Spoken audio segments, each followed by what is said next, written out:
الرحمن الرحیم یو ځل بیا د پښتو ادب محمد اویس چینل ته هرکلی په پرونی ویډیو کې مونږ د عبدالرحمن بابا د ژوند باره کې او د هغه باره کې د پوهانو د ادیبانو د شاعرانو کم نظر و هغه مونږ ویلو. نن به مونږ د عبدالرحمن بابا چې کوم اخلاقي شاعري ده د هغې باره کې څه لږې ډېرې خبرې کوو. نو اخلاقي شاعري چې دا د ادب هغه برخه ده چې ډېر ارزښت او افادیت لري او د اکثر لویو شاعرانو په کلام کې چې د انساني ژوند په هر اړه ښه او بد سره تعلق لري لږه یا ډېره وینا شته. خو رحمان بابا چې د اخلاقیاتو موضوع څومره څېړلې ده دومره لا بل شاعر نه ده څېړلې. د دې شاعري د خوږو خوږو نصیحتونو نه ډکه ده. د معاشرې د اصلاح په لور کې او د انساني ژوند د پرمختګ په هکله داسې ویناګانې کړي دي چې اکثر متلونه ګرځېدلي دي. د رحمان بابا اخلاقی شاعری د انسان د عملی فکر د پوهې د ځینو ډیرو اهم اړخونو سره تعلق لري چې نصیحت پکې ډیر ښکلې خوږې او فنکارانه طریقې سره شوی دی. وګورو چې رحمان بابا خپل اخلاقی شاعری څنګه کړې ده. د هغې یو څو مثالونه به ورکړو. نو رحمان بابا د علم منونکی او خو د هغه علم چې په هغې باندې عمل وشي چې په کوم علم باندې عمل نه د هغې باره کې وایي چې بې عمل که کتاب کېږدي په سر څه شو، بې عمل که کتاب کېږدي په سر څه شو، ګویا ایښې تخپو لاندې کتاب دی. یو بل شعر کې دا خبره په دې طرز کوي چې علم وکړي هېڅ عمل ورباندې نه کړي، علم وکړي هېڅ عمل ورباندې نه کړي، لکه طفل هسې لوبې په کتاب کړي. د حلال او حرام باره کې وایي چې ماته ملا په مشقت په محنت ښه ده، ماته ملا په مشقت په محنت ښه ده، نه حرام همیانه د چاتر ملا. دې نه علاوه د شر او د فساد غندنه کوي. نو هغه وایي چې ویرانی په یو دم کې شي اسانه، ویرانی په یو دم کې شي اسانه، مرد هغه وي چې ویرانی کړي ودانی. زهر ښه دی چې په صلح او په صلاح شي، نه شکر په فتنه او په غوغا. که ژوندون دی خو همدا دی په جهان کې، که ژوندون دی نو هم دا د په جهان کې چې له چا سره تیریږي په خندا. د خدمت خلق په باره کې وایي چې دست په دست که د خپل کار درستول غواړي،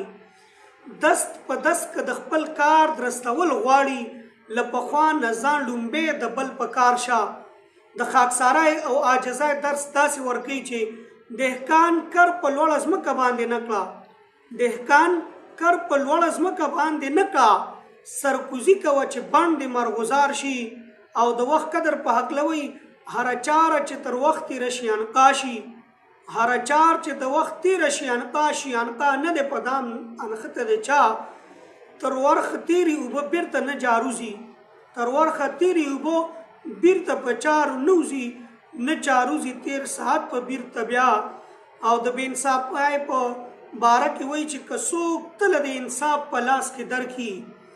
که څوک تله د انصاف په لاس کې درکړي، خپل ټټو او د بل اس په برابر کې، تون لعنت ته په دا هسې منصفای شه، تون لعنت ته په دا هسې منصفای شه چې له حق او باطله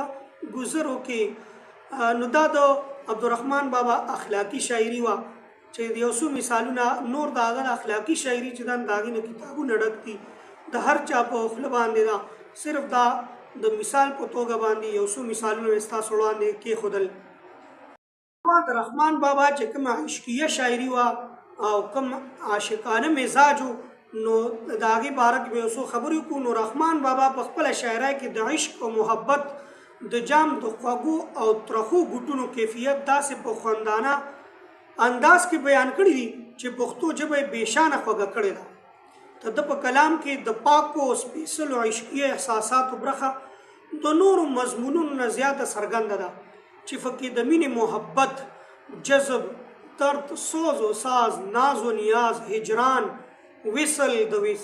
وفا او جفا داستان په داسې خوندناک او اثرناک انداز کې بیان شوی دی چې د اوریدونکي او لوستونکي په زړه او دماغ لکه د سحر حاوي کېږي او ټول عالم ورته د ښکلا او مینې محبت د وارداتو نه ډک ښکاري. د دې شاعرۍ آغاز مجاز او انجام حقیقت دی، ځکه خو ترې مجازي او حقیقي عاشقان یو شان خوند اخلي او خپل زخمي او دردېدلي زړونه پرې ټکوروي. نو هغه وایي چې یو ځای کې وایي ډوب د یار په درد و غم کې غرقاب خوښ یم، ډوب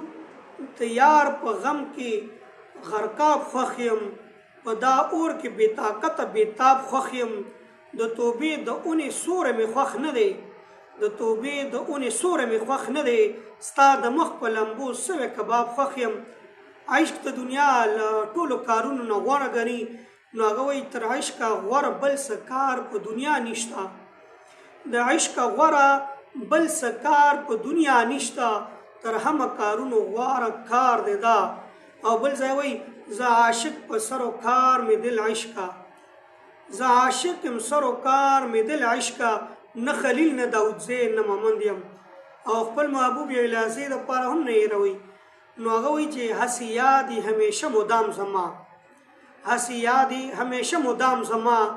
چې اوراد یې په هر صبح و شام زما هر کلام چې بې د ستا له یاده وکړم هر کلام چې بې د ستا له یاده وکړم سل توبې دې په هغه کلام زما او دې نه علاوه خپل محبوب ته وایي چې ستا درد په هزار درمان ورنکړم ستا درد به په هزار درمان ورنکړم دغه سود به مې هرګز په زیان ورنکړم که مې لاس چرې د ستا په بوسه بر شي دا نعمت په د جنت په خوان ورنکړم که یو ځل مې ستا زلف په لاس کې وځي که یو ځل مې ستا زلف په لاس کې وځي یو ویښته به دې په درس جهان ورنکړم دې نه علاوه د خپل محبوب صفت کوي نو وایي چې زه د یار په څیر مخ نه وینم په سترګو زه د یار په څیر مخ نه وینم په سترګو که په هره خوا خوبان هزار هزار وي او شته هزار خوبان اولې خدای مکړه شته هزار هزار خوبان اولې خدای مکړه که زما د یار په څیر به د چا یار وي دا د رحمان بابا د عشقیه شاعرانو یو څو مثالونه امید دی چې د اورېدونکو به خوښ شوي وي والسلام